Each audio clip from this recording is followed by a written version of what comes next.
Inshuti mukunzi uriko urankurikirana muri kino kiganiro c'ijambo ry'Imana, naguteguriye ijambo ry'Imana tugomba dusangire, dusoma mu cete ca Yakobo igice ca 5 umurongo wa 13, ijambo rivuga ubushobozi bwo gusenga.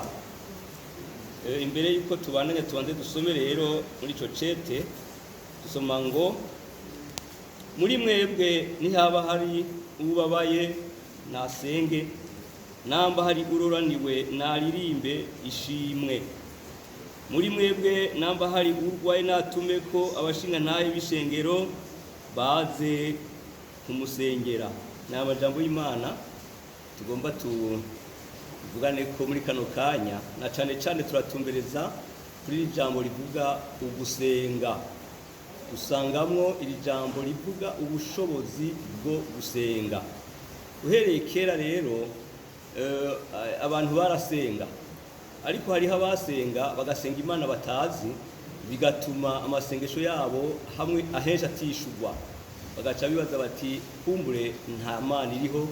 Ariko turavye ngaha muri kino cete ca Yakobo yaravyerekanye neza, kuko ntiyagarukiye ku gusenga gusa, yarerekanye n'ibimenyetso bimwe bimwe. Aha yaravuze ngo namba hari ubabaye nasenge.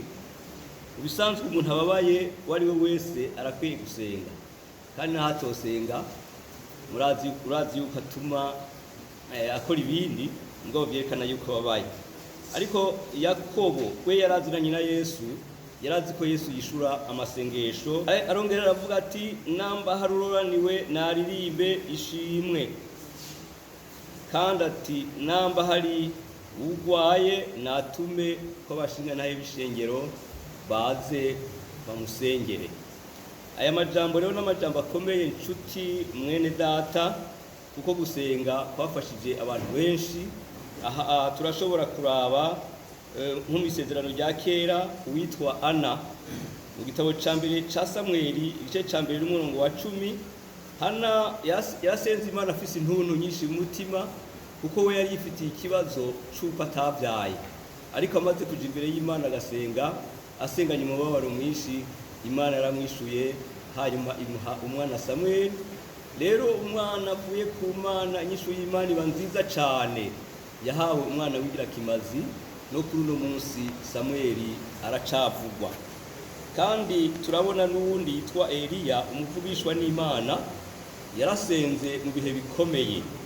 Yasenze mu gihe Abisirayeli bari bafise ikibazo kinini, mu gihe umwami Ahabu yari yabateje ibyago, hanyuma bituma imvura itara.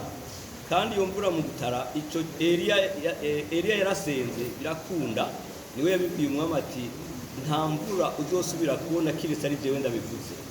Ariko rero uyu munsi Imana yishura amasengesho ya Eliya, yasubiyemo gusenga. Ibyo dusoma mu gitabo c'Abami ba mbere igice ca 18 umurongo wa 36, arasaba yinginga Imana imvura isubira kugwa.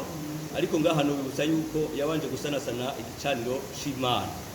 None rero ni kuri aya majambo rero nagomba kukwibutsa mwene data ko nawe ukwiye guca bugufi ugasenga Imana, kuko Imana yacu irishura. Ubutumwa bwiza bwa Matayo 6 ku murongo w'9, naho tubona ukuntu Yesu ariwe yatanguye kwigisha abigishwa biwe gusenga. Yababwiye ati muzohore musenga muti data wo mu ijuru, izina ryawe ryubahwe. Hanyuma acakurikiza ko n'andi majambo yo kubigisha gusenga. Imbere yo gusenga rero witwararike kubanza kubaha Imana. Kandi arababwira kandi ati igice ca 7 ku murongo wa 7 ati musabe muzohabwa. N'iyi saha rero usenze arahabwa, usavye arahabwa. Nico gituma nawe inshuti yanje ndagomba ndakurarikire gutangura igikorwa uno munsi nyene cyo gusenga.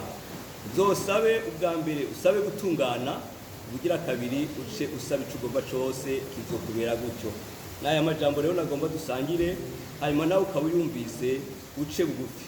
Namba utaho rusenga ubitangura uno munsi, inyishu y'Imana izoza. Yesu na guhezagire. Reka dusengere hamwe rero. Mwami Yesu urakoze, turagushimiye aya majambo utanze uduhaye kugira dusangire n'uyu mwene data. None turasabye bahezagire kugira ngo uyu mwene data nawe uhereye uno munsi abishire ku mutima, atangure gusenga Imana hanyuma nawe uzoza uramwishura kugira ngo uheshe icubahiro mu izina rya Yesu Kristo umwami wacu. Amen.